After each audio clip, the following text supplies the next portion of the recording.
In the late 16th century, European powers were, eager to trade with the East. India, with its spices, textiles and riches, was a particularly attractive destination. The British East India Company, formed in 1600, set its sights on India. The company's initial goal was simple, secure trade rights and established trading posts. They wanted pepper, cloves and nutmeg to sell back home in England. In 1608, we established our first trading post in Surat. We sought permission from the Mughal emperors who then ruled India. We presented ourselves as humble traders, bringing gifts and seeking favor.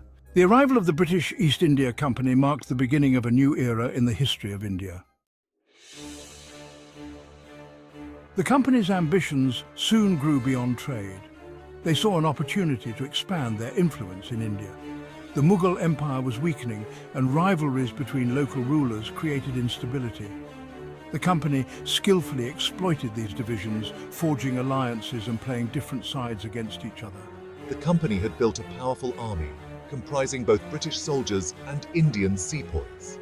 They used this force to intervene in local conflicts and gradually expand their territorial control. A key turning point was the Battle of Plassey in 1757, where the company defeated the Nawab of Bengal. This victory gave them control of Bengal, a wealthy province, and marked a significant shift in power. By the late 18th century, the East India Company had transformed from a trading company into a major political and military power in India. They controlled vast swathes of territory, collected taxes, and administered justice. This period is often referred to as the Company Raj. The company established a complex administrative system with British officials holding key positions. They introduced new laws and regulations, often based on British models. This period saw the introduction of English education and the establishment of courts, based on British legal principles. The company also invested in infrastructure projects such as building roads, canals, and later railways. The company's rule in India laid the groundwork for the British Raj, which would follow in the 19th century. Section 4. A new India Western influence on the subcontinent. The company's rule had a profound impact on Indian society. The introduction of Western education led to the emergence of a new educated elite. English became the language of administration and higher education, shaping the intellectual landscape of the country. The company's legal system, with its emphasis on codified laws and due process, replaced traditional systems of justice. This had a significant impact on Indian society, influencing legal practices and social norms. However, the introduction of Western ideas and institutions also led to cultural clashes and resistance.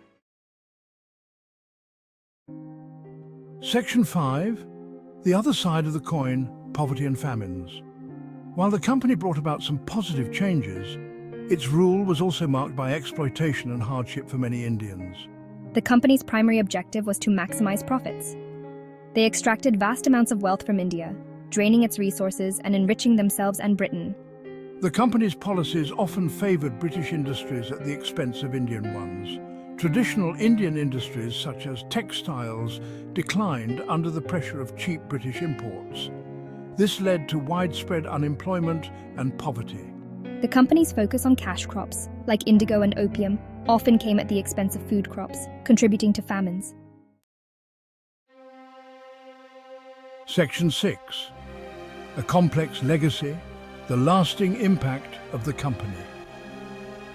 The British East India Company's rule in India is a complex and controversial period in history. On the one hand, they introduced new ideas, institutions, and technologies that had a lasting impact on India.